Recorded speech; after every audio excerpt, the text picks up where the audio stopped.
sobrang dami mga iba't ibang klase ng tao na pupunta dito. Makikita mo may mga foreigner, may mga pamilya, may mga barkada, mapapilipino man o taga-ibang bansa.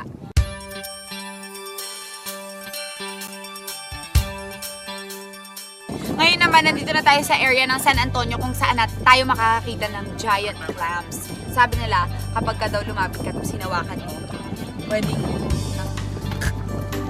sasara siya. I'm excited to see.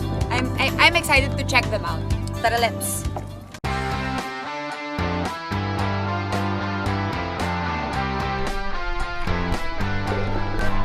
May mga giant clams. Ang laki nila. But I hope I can try to go at least a little bit closer.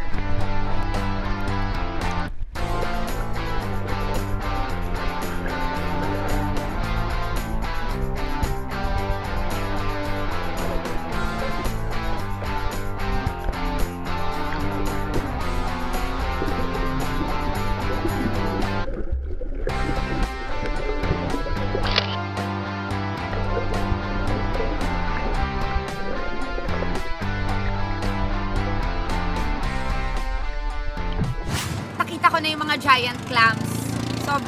Sobrang astig niya. Hindi mo na ako makalapit masyado kasi wala akong oxygen. Pero okay na rin yun, yung view from the depth that I was able to get down on. Ngayon naman, punta na tayo sa underwater cave. Ito yung pinaka-excited yata ako about. Tara, let's!